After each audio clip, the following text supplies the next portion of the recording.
지난 8월 중국은 국유기업의 미국산 농산물 수입을 중단시켰고, 이에 대해 미국은 9월 2일 1천억 불 상당의 물품에 대한 관세 부과로 대응하였습니다. 세계 경제 1, 2의 경제 대국인 미국과 중국 사이의 무역 분쟁이 갈수록 격화되고 있습니다. 미국과 중국은 서로가 서로에게 최고 교역 대상국으로 두 나라 모두 상당한 수준의 경제적 상호 의존도를 가지고 있습니다. 때문에 무역 분쟁이 지속될수록 중국은 물론 미국 역시 커다란 피해를 입을 수밖에 없는데요. 그럼에도 불구하고 미국이 무역 분쟁을 지속하는 데에는 이유가 있습니다. 분쟁의 표면적 이유는 대중국 무역 적자의 누적과 그에 따른 불만 때문입니다. 하지만 많은 전문가들은 미중 무역 분쟁의 뒤에는 첨단 기술 선점을 위한 지식재산권 분쟁이 있다고 이야기합니다. 미국에 대한 중국의 지적재산권 침해와 기술 이전 강요 및 절취에 대한 의혹, 그리고 시장 접근성의 제약에 대한 불만이 무역 분쟁의 본질적인 이유라는 것입니다. 실제로 미국의 IT 기업들은 중국에 공정하지 못한 기술 이전 정책과 지식재산권 침해에 대해 미국 정부에서 대책을 수립해 줄 것을 요구한 것으로 알려졌습니다. 미국이 자국의 손해를 감수하고서라도 무역 분쟁을 멈출 수 없는 이유, 그것은 다가올 4차 산업 시대에는 지식재산이 단순히 이익을 창출할 수 있는 수단을 넘어 국가의 미래를 결정지을지도 모르는 요소가 되었기 때문입니다.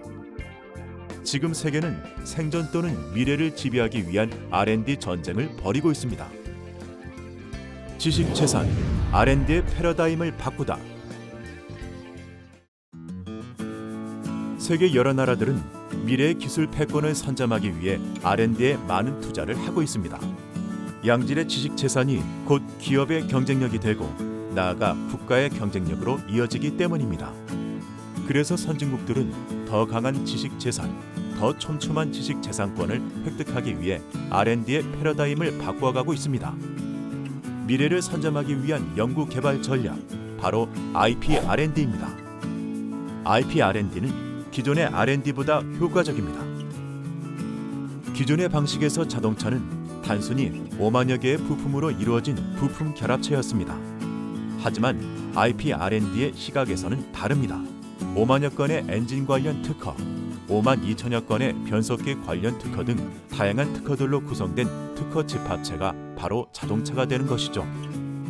그리고 IP R&D 전략은 자동차와 관련된 특허를 분석하여 더욱 강력하고 촘촘한 특허 확보를 목표로 하는 데서 시작됩니다.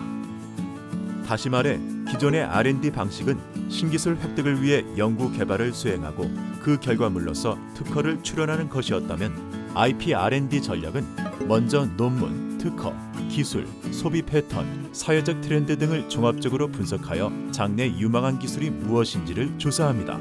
그리고 조사한 결과를 토대로 확보해야 하는 기반 기술과 로열티 창출이 가능한 특허 후보를 가려냅니다.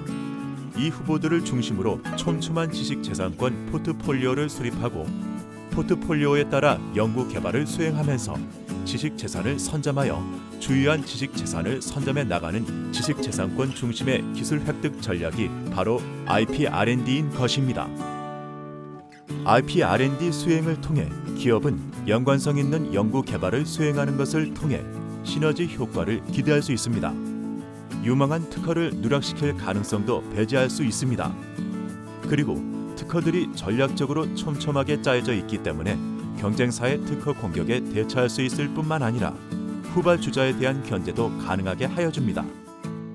국가 R&D의 IP R&D 전략을 도입하게 되면 각각의 연구 개발 사업에 중복 투자되는 자원을 아낄 수 있습니다.